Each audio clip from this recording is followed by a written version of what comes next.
কে নিরামিষ থালি আজকে। কিন্তু যখন কেমো দেওয়ার জন্য আমাকে হসপিটালে ভর্তি হতে হলো, দেখলাম দুটো সিন্দুক বেরিয়েছে। কি মূল্যবান জিনিস এর মধ্যে আছে দেখো কবে। হ্যালো বন্ধুরা, জীবনের সহজ পাঠ নতুন একটা দিনে তোমাদের স্বাগত জানাচ্ছি। আশা করি তোমরা খুব ভালো আছো। নতুন উদ্যমে নতুন দিনে আবার সকলকে কাজকর্ম শুরু করতে হবে। এইভাবেই তো এক একটা দিন শেষ হয়, আবার নতুন একটা দিন শুরু হয়। নতুন উদ্যমে আমরা বেঁচে থাকতে আরম্ভ করি, নতুন আলোকসজ্জায় সেজে উঠি। আলোকসজ্জা বলতে প্রতিনিয়তই তো সূর্য উঠছে, তার নতুন আলোক ছটা আমাদের মধ্যে ছড়িয়ে দিচ্ছে, আর আমরাও সেটাকে গায়ে মেখে নেওয়ার চেষ্টা করছি। সবসময় তো সবাই ভালো থাকার চেষ্টা করি, আমিও করি, সবাই করে। আর যে কথা বলার, আজকে সেরকমভাবে বিছানা ঝাড়া হয়ে গেছে, কিন্তু আজকে একটু শাক আছে, লাউ শাকটা ভাবছি পোস্ত দিয়ে করবো, সেই জন্য লাউ শাকটা ধুয়ে ভিজিয়ে এসেছি। আমার চা রেডি করে রেখেছে হাজব্যান্ড, প্রতিনিয়ত যেরকম রেডি করে রাখে আজকেও সেরকমভাবেই রেডি করে রেখে দিয়েছে। আর আজকে চা একজনকে নিয়ে খাবো। আর কে আমার নতুন সদস্য আজকে আমার ফ্যামিলিতে, অবশ্যই তোমাদেরকে দেখাবো। চলো চাটা আগে খেয়ে নিই, তারপর রান্না বান্না নিয়ে আর চিন্তা করি না। যা হোক করে একটা কিছু পদ রেডি করে দেবো সকালের জন্য, তারপর বেলার চিন্তা বেলায় করা যাবে। আর জামা কাপড়গুলো কাঁচা আছে, সেগুলো মেলতে যেতে হবে। দেখি কতদূর কি করতে পারি, থাকো আমার সাথে। চলো আগে যাই রান্নাঘরে। লাউ শাকটা ধুয়ে রেখেছি, আর এদিকে চাটা গরম বসিয়ে দিয়েছি। ঠান্ডা হয়ে গেছে, অনেকক্ষণ আগে চাটা করেছি, আমি তো স্নানে গেছিলাম। তা চাটা এবার একটু গরম করে নিই। এই তোমাদের বলেছিলাম যে আমি নতুন এক সদস্য এসছে, দেখাবো। আমার মামিমা এসছে অনেকদিন পর, 2 বছর হয়ে গেল না? হ্যাঁ, প্রায় 2 বছর পর এসছে। এই চাটা দিয়ে এবার নিচে যাই। আবার নিচে কে ডাকছে দেখো। হ্যাঁ দাঁড়া, আসছি দাঁড়া। নিচে এসছে কাস্টমার, শান্তি আছে। তুই খাও চাটা, তাহলে আমি নিচে যাই। জল খাবারের জন্য একটু পেঁপে আলুর তরকারি করে নেবো। মনে হয় পেঁপে আলুর তরকারি, কিন্তু যেরমভাবে করি খুব ভালো হয় রেসিপিটা। একদিন তোমাদেরকে দেখাবো, শেয়ার করব তোমাদের সাথে। আর এদিকে ডাল ফুটতে আরম্ভ করে দিয়েছে, আর চাটা রেডি করেছি, কিন্তু এখনও খেতে পারিনি। খেয়ে নেবো এবার, কাজ করতে করতেই খেয়ে নেবো। চলো, এই প্রেসার কুকারের এটা লাগিয়ে দিও না, এইটা খুলে গেছে।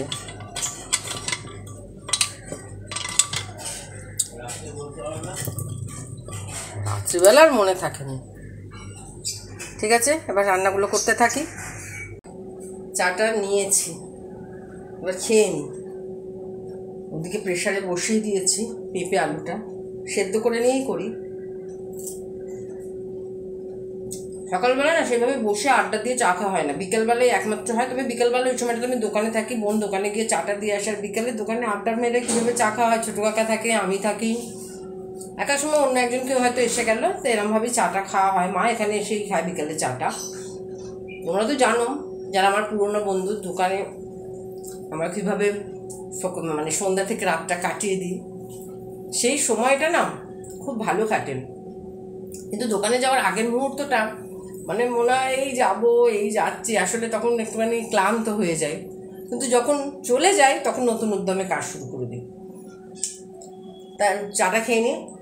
কিন্তু চাটা গরম করলাম, আবার ঠান্ডা হয়ে গেছে।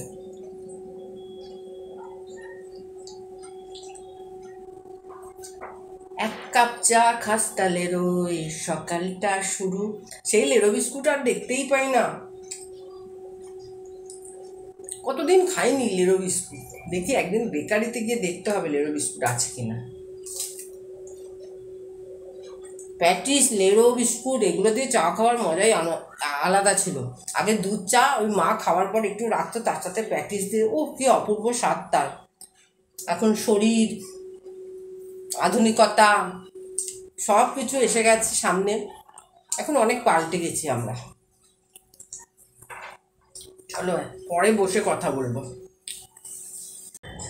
চলে এসেছি ছাদে, দেখো আজকে ফুলগুলো তোলিনি। এই যে 1, 2, 3টে। আর বৃষ্টি হয়েছিল তো, গাছগুলো বৃষ্টি স্নাত হয়ে একদম পরিষ্কার চকচকে পাতা। এই গাছটা আমার এখন খুব ভালো লাগে। মাইমাকে না একটু সবজি কাটতে দিয়ে এসেছি। আমরা তুমি কাটো, আমি আসছি। একজন হেল্পিং কেউ থাকলে খুব ভালো হয়,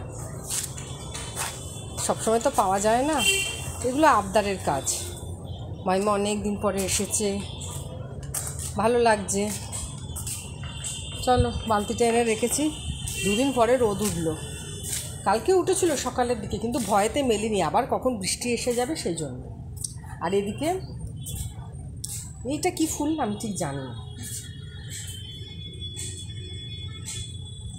এটা কি ফুল ঠিক জানি না।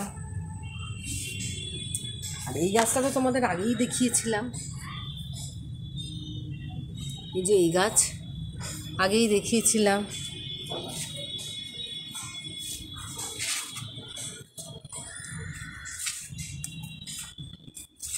এটা দেখছি লঙ্কার ফুল এসছে কিনা, না এখন আসেনি, এসেছে। এসেছে। এটা কি গাছ বসিয়েছে কে জানে, অঙ্কুর বেরিয়ে গেছে।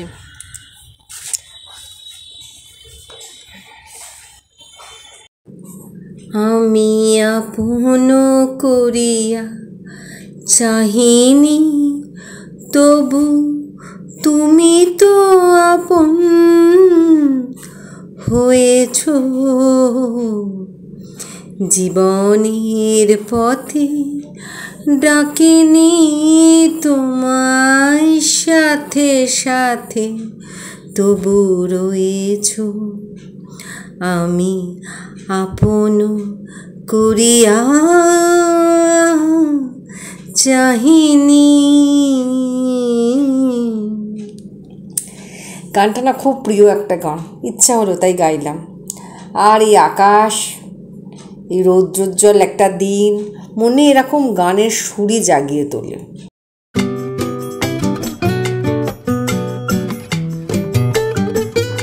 মাইমা আনাজপত্র কেটে কুটে দিয়েছে। আজকে আমার অনেক বড় সুরা হলো, কাটতে হলো না। এবার কি করবে, শুয়ে পড়ো, যাও। আমি এবার রান্না বান্নাগুলো সেরে নিই। আজকে লাউ শাকটা না সবজি দিয়ে না বানিয়ে একটু আলু দিয়েছি, কারণ একটুখানি হয়ে গেছে। পোস্ত দিয়ে বানাচ্ছি। লাউ শাক পোস্ত দিয়ে খেতে খুব ভালো লাগে। আর সেই লাউ শাকটা যদি কচি হয় তো মানে অতুলনীয় একটা পদ তৈরি হয়। তা কিছুই নয়, একটু কালো জিরে ফোড়ন দিয়েছি, আর পোস্ত কাঁচা লঙ্কা বাটা দিয়ে করছি, আর প্রয়োজন মতো নুন মিষ্টি দিয়ে ব্যাস একটা সুন্দর নিরামিষ থালি রেডি হয়ে গেল। আর এদিকে ভাতও বসিয়ে দিয়েছি। ভাতটা না 1 ফুট দিয়ে নামিয়ে দিয়ে মানে বন্ধ করে দিয়েছিলাম। এবার দেখো ভাত প্রায় অর্ধেক হয়েই গেছে, আবার একটুখানি ফুটিয়ে নিয়ে নামিয়ে নেবো। এইভাবেই আমি চাল ভিজিয়ে রাখি ঘন্টা 1.5 আগে, তারপর ভালো করে ধুয়ে এরকমভাবেই ভাতটা তৈরি করি। আজকে নিরামিষ থালি, আজকে আমার মাইমা নিরামিষ খায় শুক্রবার, তাই উচ্ছে আলু ভাতে, আর ওই যে লাউ শাক দিয়ে পোস্ত, বেগুন পোস্ত, শসা আর পেঁপের তরকারি। আর মুসুরির ডাল মাইমা খাবে না, আর ডাল লাগবে না, ডালে করতাম। তোমার ডাল লাগতো? দেখো তাই মাইমা দাঁড়িয়ে আছে। মাইমার মেয়ে নেই, আমরাই মেয়ে, তাই মেয়ের আদর এখানেই তো পাবে, আর কোথায় পাবে। না বসো, এই খেতে দিয়ে দিয়েছি, এবার বাবাকে দেবো, এরপর আমি আমিষে হাত দেবো। আমিষ রান্না এখনো হয়নি, ওদিকে হচ্ছে। মাইমার খাওয়া হয়ে যাক, তাহলে নিরামিষের ঝামেলাটা মিটে যাবে। ও আর একটা তরকারি আছে জানো, কচু, গাঁটি কচুর তরকারি, এই যে। কিন্তু মাইমা কচু খায় না, আমি এটা জানতাম না। তার রাত্রিবেলা যদি আলু বেছে বেছে খায় তো খাবে, তাই না?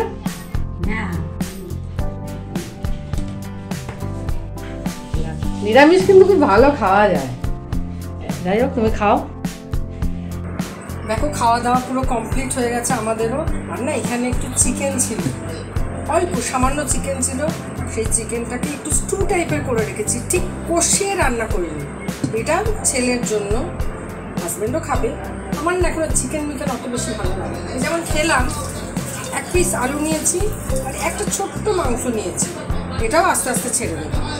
আর এখানে রান্না বান্না কমপ্লিট হয়তো অনেক বাসন কাসন করেছি, একটু আওয়াজ পাবে। ওখানে বাচ্চা আছে তো ওদের বাড়িতে, বাচ্চার পেছনে ওরা সবরকম বক বক করে, বাচ্চাটাকেই বকছে। আচ্ছা, ওদিকে ছেলে খাচ্ছে, যাই হোক বাসন কুসনগুলো মেজে রান্নাঘরটা কমপ্লিট করতে পারলে আজকের দুপুরের মতো কাজটা শেষ। তারা ওখানে ঝুড়ির তলায় রেখে দিই, কারণ নিরামিষের ব্যাপার আছে। টেবিলের মধ্যে না সব নিরামিষগুলোকে রেখেছি, কারণ মা আজকে নিরামিষ খায়। আগে আমিও না শুক্রবার নিরামিষ খেতাম, কিন্তু যখন কেমো দেওয়ার জন্য আমাকে হসপিটালে ভর্তি হতে হলো, দেখলাম যে ওখানে সেভাবে মানা যাচ্ছে না, সেই থেকে শুক্রবারে নিরামিষ খাওয়া ছেড়ে দিয়েছি।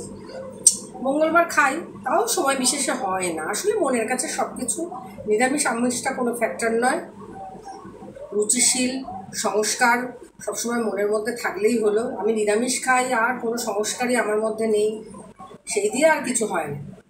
থাক, কাজগুলো আগে সেরে নিই, তারপরে আবার কথা বলবো তোমাদের সাথে। দুটো সিন্দুক বেরিয়েছে, কি মূল্যবান জিনিস যে এর মধ্যে আছে দেখো, কবেকার তালা দেওয়া আছে।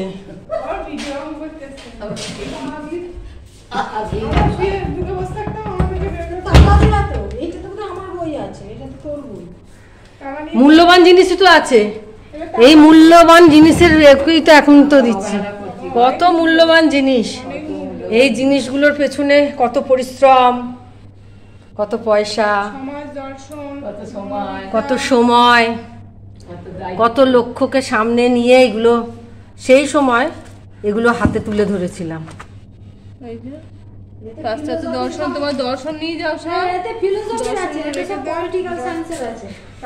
তালা খোলা গেল না, অবশেষে ভাঙতে হলো। একটার খোলা ছিল কিন্তু আর একটার খোলা যাচ্ছিল না, সেই জন্য চাবি যে কোথায় আছে দীর্ঘদিন তুলে রাখা ছিল। আর এর মধ্যে যে এত সুন্দর মূল্যবান জিনিসগুলো আছে জানতামই না।